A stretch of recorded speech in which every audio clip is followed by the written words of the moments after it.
আসসালামু আলাইকুম বন্ধুরা, এবি কিচেনে সবাইকে স্বাগত। চলুন তাহলে আজকের আমার রেসিপিটা শুরু করা যাক। আজকের আমার রেসিপি হলো ঈদ স্পেশাল শিরখুরমা। এই শিরখুরমা ঈদেতে সবারই বাড়িতেই হয়, কেউ কেউ জানে না, সবাই তো আর জানে না। সেই কারণে আজকে আমি কিভাবে যারা কোনো দিন বানায়নি বানাতে পারবেন সঠিক মাপসহ সেই ভিডিওটাই আপনাদের সঙ্গে শেয়ার করছি। আর কিছু টিপস অ্যান্ড ট্রিক্স থাকছে। প্রথম টিপস হলো, কোনো জায়গাতে দুধ ফোটাতে দিলে সেই পাত্রে যদি অল্প একটু পানি দিয়ে দেওয়া হয় তাহলে তলায় দুধটা আর লেগে যায় না। আমি তাহলে পাত্রটায় অল্প একটু পানি দিয়ে দিয়েছি। আর এখানে আমি ফুল ফ্যাট ক্রিম দুধ নিয়েছি, আর যদি গরুর দুধ হয় তাহলে তো খুবই ভালো হবে।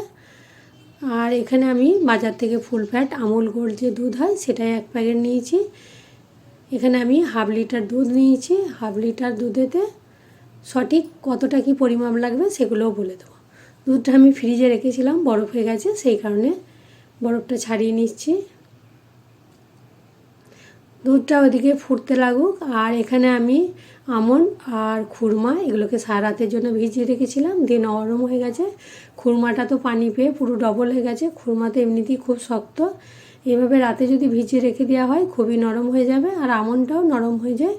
এই বাদামের যে খোলাটা আছে সেটা ছাড়ানো হয়ে যাচ্ছে হাতে করেই, খুবই সুন্দর নরম হয়ে গেছে।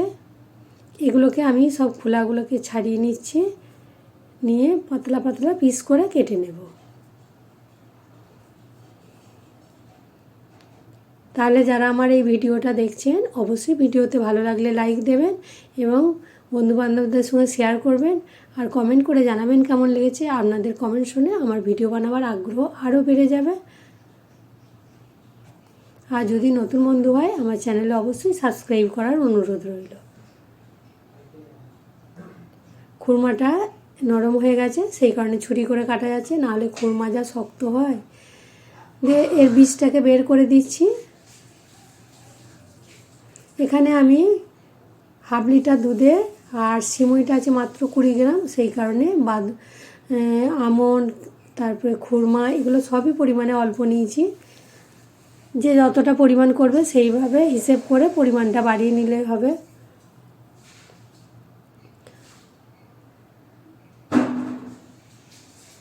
সব বীজগুলোকে ছাড়িয়ে দিয়ে ছোট ছোট টুকরো করে নিয়েছি। এবার আমি একটা কনডেন্স মিল্ক বাড়িতেই তৈরি করব, হোমমেড কনডেন্স মিল্ক। ওই কারণে যে পাত্রে করে নিয়েছি আমি একই সমপরিমাণ সব জিনিস নেবো। এখানে পাউডার দুধ নিয়েছি 1/4 কাপ, 1/4 কাপ চিনি নিয়েছি, আর 1/4 কাপ দুধ নিয়েছি। দুধটা কিন্তু ঠান্ডা দুধ। এগুলোকে ঠান্ডা অবস্থাতেই ভালো করে মিশিয়ে দেব। মিশিয়ে দেওয়ার পরে আমি গ্যাসে চাপাবো।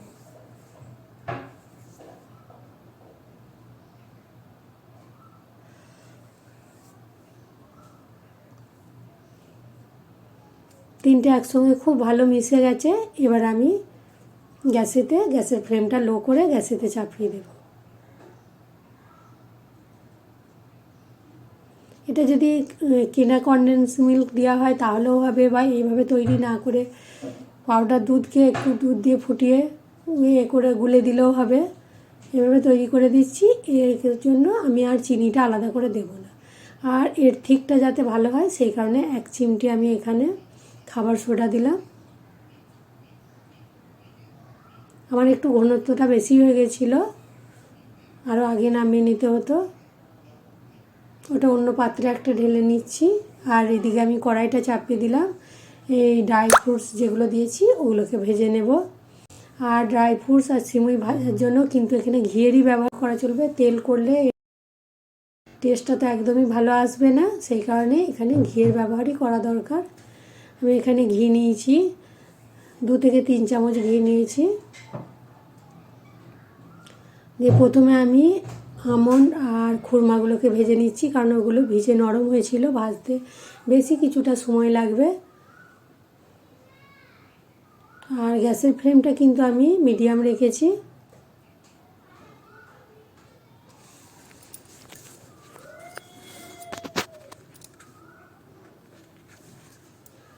এগুলোকে বেশ কিছুক্ষণ ধরে ভেজে নিচ্ছি।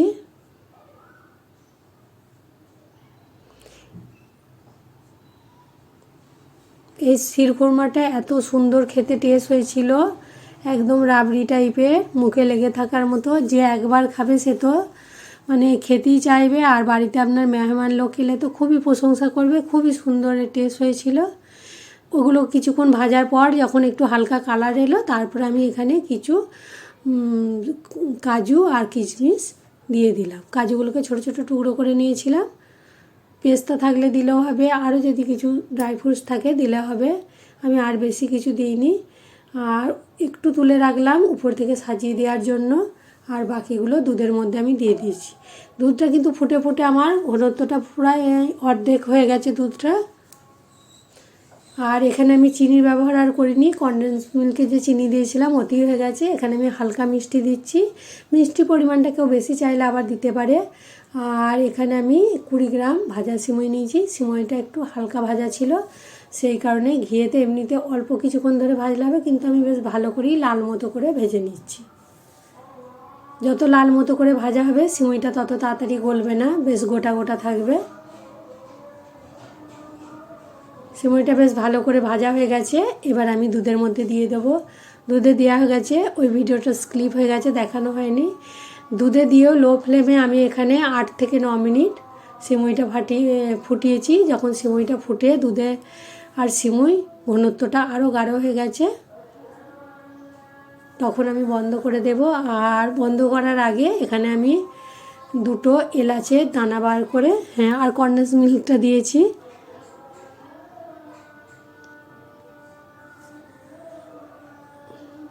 এটাকেও দিয়ে বেশ ভালো করে মাখাচাকা করে নিয়েছি।